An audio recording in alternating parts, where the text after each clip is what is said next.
Allô, allô, allô, bonjour tout le monde, bonjour à tous, j'espère que vous allez bien, que vous pétez la forme. Donc, bienvenue dans cette petite préparation de la semaine, dans cette petite vidéo, enfin, de mieux préparer la semaine et de savoir un peu ce qui se passe. Donc, je sais qu'on a écrit beaucoup d'articles pour essayer de documenter tout ce que nous faisons, de vous tenir informés. Donc, dernièrement, comme vous le saviez, comme je vous ai dit, nous sommes en train de retravailler beaucoup d'outils de la plateforme, raison pour laquelle il n'y a pas souvent fréquemment de vidéos, etc. Mais comme vous le savez ou vous le constatez, je me tiens à votre disposition dans la communauté. J'essaye de garder update, de garder justement l'évolution des choses, de surveiller avec vous, de discuter. D'ailleurs, merci à toutes les personnes qui participent dans la communauté. Ça fait plaisir d'avoir cet échange et de partager ces connaissances, etc., afin de pouvoir en profiter tous. Donc, c'est ça. Donc, je vais aller très, très direct. Je vais aller très bref. Donc, je vais commencer par la RBNZ. Donc, je ne sais pas s'il y en a qui auront la chance ils auront la chance de justement écouter la vidéo avant l'annonce qui est dans à peu près 1 heure et quelques. Donc, en gros, pour vous mettre en contexte, c'est que nous attendons à une décision du taux d'intérêt aujourd'hui. OK. Une décision du taux d'intérêt qui est quand même très, très attendue. Donc, ça fait déjà 3 mois. C'est rare qu'une banque prenne autant de temps. Souvent, c'est autour de 6 à 7 semaines. Mais là, on parle de 3 mois depuis la dernière décision. Donc, en 3 mois, il peut se passer beaucoup de choses au niveau des données économiques. Donc, ce qu'on va faire, on va aller chercher les données économiques. On va aller chercher les données économiques au niveau du NSD.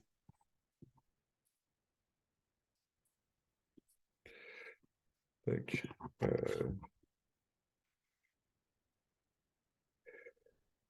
Donc, c'est ça, on va aller chercher les données économiques, pays, Nouvelle-Zélande. Tac, tac, tac, tac, tac, tac. Ok, et pas là, on va aller chercher là, là, là. OK. Donc, en gros, si nous regardons ici, nous observons, on va essayer d'aller très, très direct. Donc, la croissance économique est à 2,3%, ce qui est un peu élevé par rapport au précédent. Donc, on va aller chercher les indicateurs de base. OK, on va aller chercher les indicateurs de base dont nous avions besoin pour notre analyse. Donc, le taux d'inflation, il est à 7,2%. Vous saviez, c'est le niveau le plus haut depuis des décennies en soi. Donc, il se situe encore dans la même zone entre 7,2 et 7,3%. Donc, les données sont venues plus basses, mais en soi, selon les attentes du marché, vous voyez, euh, depuis les précédentes décisions en soi, les données qui ont suivi après cette décision-là n'ont pas aidé. Donc, on voit que la RBNZ n'a pas cessé d'augmenter son taux d'intérêt depuis ça, c'est son taux d'intérêt. Ouais, il n'a pas cessé d'augmenter son taux d'intérêt réunion après réunion, réunion après réunion. Donc, ils augmentent, ils prennent une petite pause, ils augmentent et une petite pause, et etc. Donc, aujourd'hui, nous avons une nouvelle décision qui est attendue cette semaine. Donc, en gros, pourquoi cette décision-là est importante ce soir? C'est parce que dans les précédentes semaines, dans les précédentes semaines, avec tout ce qui s'est passé, c'est que avec toutes les décisions qui ont été prises précédemment, on n'a pas vu réellement de changement au niveau de la raison pourquoi la banque prend ces décisions, qui est l'objectif principal de la banque, qui est principalement de baisser le taux d'intérêt. OK? Donc, il y a pas eu vraiment d'explication en soi. Il y a pas de raison, en fait, de l'impact qu'a eu l'augmentation du taux d'intérêt. Donc, c'est pour ça que la décision aujourd'hui, vous allez voir, le marché va fortement bouger. OK? Le marché va fortement bouger. C'est dommage que nous n'avions pas pu avoir des positions à prendre. Donc, la plupart des paires que moi, personnellement, je surveillais sont déjà partis. Donc, ça risque d'être très, très complexe. Mais en gros, on va voir quand même c'est quoi la réaction attendue. De toute façon, si on n'a pas de position aujourd'hui, on peut avoir des positions durant toute la semaine. Donc, dans mon petit résumé que j'ai fait ici pour ne pas perdre les mots, donc on a vu les ventes au détail qui ont augmenté. Donc, qui dit vente au détail qui augmente est synonyme d'inflation qui augmente. L'indice de confiance des entreprises qui a quand même très baissé. Donc, ça aide pas trop la croissance à long terme. Donc, après ça, on a l'IPC, OK, qui est à 7,2%. Donc, comme je vous ai montré tout de suite, les économistes s'attendaient à 7,1%. Euh, la RBNZ elle-même, lors de sa dernière politique monétaire, elle s'attendait à 7,5%. Donc, c'est ce qui a un peu allégé la situation jusqu'à maintenant. Mais en gros, on va voir aujourd'hui, est-ce qu'elle prend vraiment cette situation d'inflation au sérieux ou pas? Donc, c'est très simple, OK? C'est très simple et très, très direct. Donc, ils ont fait des actions qui n'ont pas aidé à la raison pour laquelle ils prennent des actions. Donc, là, tout ce qu'on va voir, c'est de voir la suite des actions. Est-ce qu'ils vont prendre des nouvelles actions pour pouvoir pousser beaucoup plus vers l'objectif ou est-ce qu'ils vont croiser les bras et attendre à ce que tout s'arrange tout seul? Donc, selon ces informations-là, selon ces données-là, les décisions attendues aujourd'hui, c'est soit une augmentation de 50 points de base ou 50%, ou 50% en fait, 0,5%, excusez-moi, 0,5%, ou une augmentation de 0,75%. Maintenant, comment le marché pourrait réagir face à ça? Donc, si nous avions une augmentation de 0,5%, oui, ça pourrait être interprété comme quelque chose de positif vers l'objectif qu'elle vise de ramener ce taux-là vers l'objectif inflationniste qui est de 2%. Donc, l'objectif inflationniste de la RBNZ est de 2%. Donc, en gros, si nous avions un taux qui arrive à 0,5% de bas, 0,5%, donc ça risque d'être quelque chose qui risque d'être interprété comme étant, OK, bah, ils sont pas prêts, mais en gros, ils ont fait des actions. OK? Donc, je vais mettre 0,25 ici parce que il faut pas exclure cette option-là. OK, que la banque peut être quand même très, très, peut venir et dire, OK, écoutez, nous pensons que le taux d'inflation, il va baisser, sauf qu'il y en a des problèmes quelque part. Donc, essayez de justifier les données. OK, donc s'il essaie de justifier les données et que nous avons quelque chose comme ça, il faudrait s'attendre à une appréciation du NSD. Donc, ce qui ramène encore un peu plus d'incertitude. Encore une fois de plus, tout ceci pourrait dépendre des commentaires qu'il va faire par la suite parce qu'il y a la décision qui va sortir et après la décision, il y a le rapport de politique monétaire qui va sortir. Donc, le rapport, il sort pendant le taux d'intérêt et après, maintenant, il y a les commentaires par rapport à ce qu'ils ont fait. Donc, souvent, des paires de devises comme ça, tu sais, les mouvements, ils se font unidirectionnels. C'est pas comme l'USD au niveau de la Fed. Donc, c'est des mouvements unidirectionnels. Donc, quand il commence un mouvement et que la décision est prise, souvent, il continue sa direction même après la décision. Donc, en gros, de ce côté-là, c'est vraiment ça. Et si nous avions une augmentation de 0,75%, OK, ou 75 points, OK, soit 0,75% ou 0, on va parler en pourcentage, OK? On va parler en pourcentage. Donc, si on a une augmentation de 0,75%, donc il faudrait s'attendre à une dépréciation du NSD.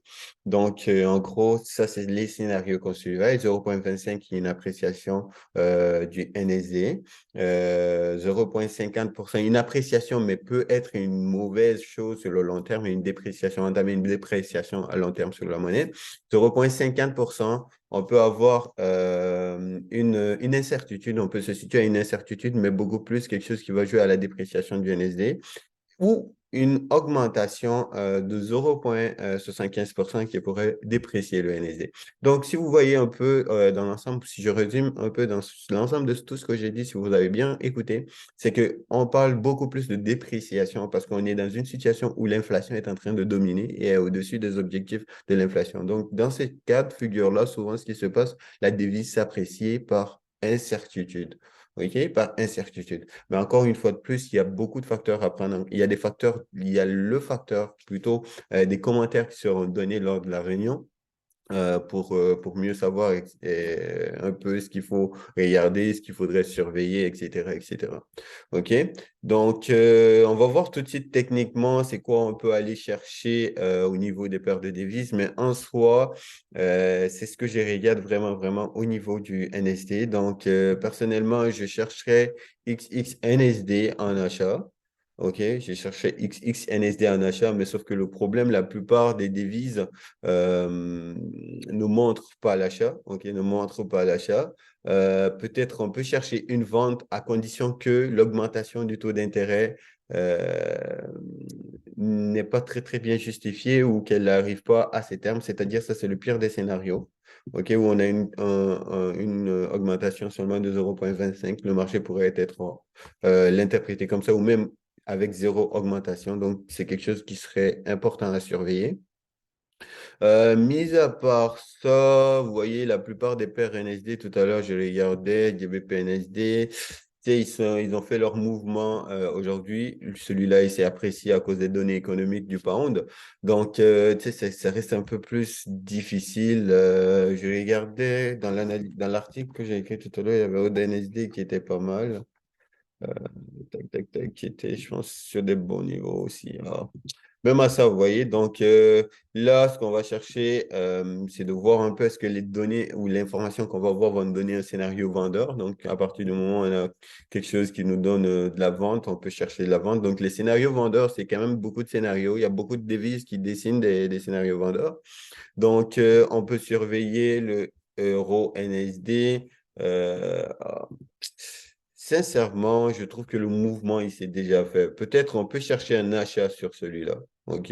On peut chercher, essayer de jouer un achat là-dessus. Ça, c'est la seule paire de devises que je vois qu'on peut essayer de chercher un achat. OK? Donc, on cherche un achat quelque part ici. Ça, c'est en allant avec les scénarios qui est quand même très probable. OK? Le scénario attendu et le scénario très probable. Mais ce genre de choses, on ne met pas en gros stop loss, 35-40 pips de stop loss, c'est assez. Mais comme vous le savez, moi, j'ai un stop loss médian qui tourne autour de 0,215 pips à peu près. Mais en gros, si jamais la paire de devises sort de la zone, vous savez, je coupe toujours mes pertes avant. Mais le stop loss, il sert de respecter le money management. Donc, ça, c'est l'une des paires qu'on peut acheter. Non, ça, c'est NSD, USD. Excusez-moi, je me suis mélangé. OK, non, je pensais que c'était le haut d'NSD. Hmm. Alors, ici, c'est le scénario pour que le NSD s'apprécie. Il faudrait qu'on ait le pire scénario, en fait, si je ne me trompe pas. Donc, en gros, c'est ça, moi, personnellement, j'ai en tête. Donc, si on a le pire des scénarios, ce pourrait que le NSD s'apprécie ou qu'on a des commentaires un peu pessimistes ou on a même 0,5 comme augmentation avec des commentaires qui partent à l'encontre de l'objectif principal de la politique monétaire. Mais en soi, ce que j'ai cherché tout à l'heure, c'était NSD. Ouais. Et NSD, il n'est pas beau en achat, là, sincèrement. Donc, il n'est pas bon en achat. Donc, je ne sais pas trop quoi regarder. Mais personnellement, si on a une surprise, on pourrait avoir des bonnes ventes. Même si ce n'est pas aujourd'hui, on pourrait avoir des bonnes ventes qui pourraient pousser le NSD vers le bas. Donc, ça, c'est l'un des scénarios. OK? Ou l'une des analyses que j'ai faites et qu'il faudrait vraiment surveiller. Donc maintenant, par rapport à demain, comme vous le saviez, nous nous attendons justement à ce que la Fed justifie la précédente décision de politique monétaire, ce qu'on appelle le FOMC minute. Mais vous savez, entre la dernière décision de la politique monétaire qui a été prise par la Fed et le FOMC minute, il y a eu des données économiques qui sont sorties et qui ont changé un peu les perspectives du marché ou les perspectives justement, ouais, les perspectives du marché par rapport à, à ces décisions. OK? Donc, on va aller très, très direct. On va aller chercher l'inflation. Entre-temps, on va aller chercher le marché du travail et le NFP. Donc, en gros, je vais me concentrer sur les deux données vraiment, vraiment spécifiquement. Donc, l'inflation ici, elle est à son niveau bas depuis quasiment un an. OK? Elle est à son niveau bas depuis un an. Mais sauf que le problème, c'est que il ne suit pas vraiment, vraiment les prévisions attendues par le marché. Donc, c'est là vient la déception. Parce que le marché se dit, OK, bah là, on a une baisse de l'inflation, mais en gros, quand l'inflation y arrive, comme les données s'attendent, les données viennent en contraire de ce qui est attendu. Donc, ça, c'est le hic avec les données de l'inflation. Vous savez, on a tradé ensemble les données de l'inflation ici. On a pris la vente sur l'or, pour ceux qui se souviennent ou pour ceux qui ont participé au live. Donc, on a pris la vente sur l'or pour des raisons au niveau fondamental. On s'attendait à ce qu'ils viennent dans la zone actuelle. Donc, la zone actuelle, c'est la zone décisionnelle beaucoup plus pour l'or. Donc, demain, soit on quitte ici, on part vers le haut, ou sinon on se ramasse vers le bas, on vient chercher la zone de 1780-1800. OK? Donc, maintenant, c'est quoi les scénarios par rapport à ça? C'est que c'est très simple. Il faut écouter le discours, mais également voir un peu ce qu'ils vont dire. Parce que le discours, c'est très important parce qu'il va essayer de justifier. Et maintenant, de travers son discours, on va savoir est-ce que son biais serait de stopper l'augmentation des taux d'intérêt parce qu'il se dit c'est assez. Donc, s'il fait ça, on pourrait voir le dollar s'apprécier et l'or va continuer sa baisse. Mais demain, s'il arrive avec un discours du genre, OK, on va augmenter encore le taux d'intérêt, on va augmenter les mesures, donc le dollar va se déprécier. Donc, je ne sais pas si c'est très, très clair. Mon scénario, il est très simple. Donc, il faudrait juste voir, est-ce que son approche ou les informations qu'il va nous fournir sera beaucoup plus, OK, on va essayer de s'ajuster et resserrer encore plus la politique monétaire. Parce que lors de la précédente politique monétaire, la Fed nous a fait savoir, écoutez, à partir de là, avec les données qui sont performantes, parce que ce qui amène l'ambiguïté un peu dans cette situation-là, c'est beaucoup plus les données du marché du travail. OK? Avec des données du marché du travail qui sont très, très performants, comme le NFP qui a surpris le marché. Donc, on se dit, si le marché du travail est performant, donc on se dit que les gens ont une bonne capacité de gagner de l'argent et on a une bonne capacité de consommer et on a une bonne capacité encore de continuer à pousser l'inflation. Donc, ce qui donne une ouverture à la Fed de pousser l'augmentation des taux d'intérêt. OK? Et avec les données de l'inflation qui sont sorties, ça justifie un peu les données. Encore une fois de plus, c'est très tôt pour pouvoir dire, OK, bah là, elle va arrêter l'augmentation. Mais la plupart des économistes et des institutions s'attendent à une augmentation du taux d'intérêt continuel. Donc là, il y en a d'autres qui parlent d'une augmentation de 0,5 d'ici la fin de l'année, c'est-à-dire 0,5 de plus que ce qu'elle a déjà fait. Donc, si on part chercher le taux directeur américain qui est à 4,75. Donc, si, admettons, lors de la prochaine décision, on augmente de 0,25 et celle d'après 0,25, vous savez, il va se retrouver très haut, autour de 5%, donc, ou 5,25%. OK?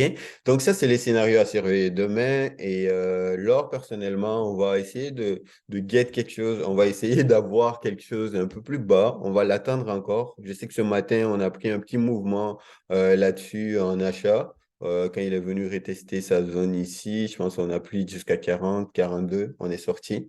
Mais en gros, ce qu'il faudrait surveiller vraiment, vraiment, personnellement, mon biais, il est beaucoup plus, OK, bah, acheteur sur l'or parce que je m'attends à ce que la Fed, elle arrive et que, tu vois, elle change un peu la donne en disant, OK, bah, avec l'inflation qui est arrivée. Mais ça m'étonnerait que ce genre de scénario arrive. La Fed arrive toujours à décevoir le marché. OK? Donc, étant donné que c'est les attentes du marché et qu'on n'a pas trop d'opportunités de vente sur l'or parce que on va pas vendre par terre, vous voyez un peu. Mais si on arrive à trouver quelque chose d'ici le matin ou etc., on va essayer de se placer, mettre des stop-loss et sécuriser. Ou même demain, on pourrait même peut-être trader l'événement ensemble, qui sait. Donc, on se le dit dans la communauté et puis on essaye de voir comment on va s'ajuster avec ça. Mais en gros, ça, c'est le principal scénario que je surveille avec cette situation-là. OK. Sinon, à part ça, je vais parler brièvement géopolitique. On va pas très, très rentrer là-dedans. Donc, vous savez un peu, si vous suivez les actualités, donc, c'est des tensions entre les parties. Donc, il faut savoir que la Russie est en guerre avec l'Ukraine et les États-Unis soutiennent l'Ukraine. Et donc, ce qui fait l'ennemi de mon ennemi, c'est mon ennemi quasiment. OK? Dans ce sens-là, en fait. Donc, si l'ennemi des Russes, c'est quasiment, c'est comme on appelle, c'est les Américains. Si l'ennemi des Russes, c'est les Ukrainiens, donc il faudrait s'attendre à ce que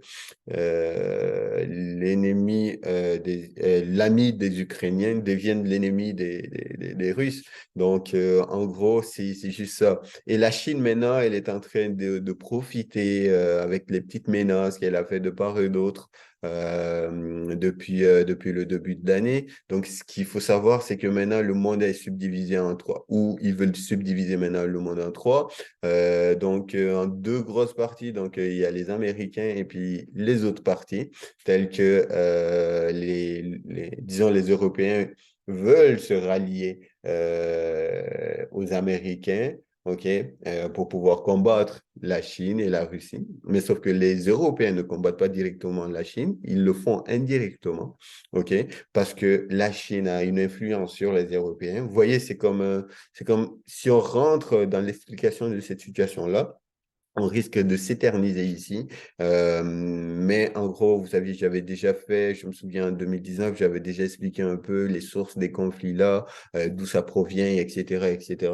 Donc, on va juste continuer. Pourquoi j'en parle maintenant? C'est parce que là, la situation continue de s'intensifier avec les petites menaces, les ballons qu'on se retrouve d'un pays à un autre, les différents espions, types d'espionnage qui sont en jeu. Vous voyez un peu, donc le monde, il va mal. On peut dire ça comme ça, mais c'est une situation à surveiller. Mais en gros, nous, on sait que, OK, bah, j'ai même rédigé tout à l'heure un article qui parle un peu de ce qu'il faudrait s'attendre par rapport à l'or. Donc, ceci pourrait nous aider justement à mieux comprendre qu'est-ce qu'il faudrait qu'on s'attende et comment on va s'ajuster, et etc., etc. Donc, en gros, dans l'ensemble, c'est un peu ça. Mais si on revient vraiment pour récapituler, le NSD pourrait être intéressant. Le NSD pourrait être intéressant. Je ne sais pas pourquoi il se retrouve là. OK, je l'ai mis. OK, ODNSD, OK. Le NSD pourrait être intéressant, mais en gros, on va le surveiller de près. Peut-être surveiller les paires XXNSD en short. Ça, c'est le scénario que je vous ai dit tout à l'heure. OK. C'est le scénario où que, nous nous retrouvons en dessous de 0,5. OK. C'est ça. Donc, si nous nous retrouvons en dessous de 0,5, 0,25 ou même avec aucune augmentation, je pense que le NSD pourrait se manger une claque sur le court terme et puis reprendre son mouvement d'incertitude parce qu'on reste dans l'incertitude. Mais ça dépend aussi de la justification qu'ils vont donner à la décision qu'ils vont prendre. Mais en ce moment, la plupart des économistes s'attendent à ces deux types d'augmentation-là, à ces deux chiffres-là. Donc, l'un de deux est interprété comme quelque chose d'optimiste pour l'économie néo-zélandaise dans les prochains mois. Donc, au niveau de la Fed, on sait exactement ce qu'il faut attendre. Donc, il faudrait surveiller les propos que tiendront la Fed. Est-ce qu'ils seront beaucoup plus, OK, ben, on va ajuster nos décisions qu'on a prises ou nous pensons pas que cela va impacter ou nous pensons que l'inflation va baisser quand même et nous pensons pas réagir aussitôt à l'augmentation des taux. Tu sais, les mots qu'ils vont employer vont être très, très importants demain et ça nous donnera justement une idée sur ce qu'il faudrait surveiller ou ce qu'il faudrait faire, et etc., etc. Donc, dans l'ensemble, on continue comme ça, on partage nos idées, nos trades, etc. Comme vous avez vu ce matin, on a pris une perte sur EuroDPY. Mais par la suite, on a pu encaisser sur Gold, ce qui était quand même très, très bien. Moi, personnellement, ça a fait du bien, le petit gain sur le Gold.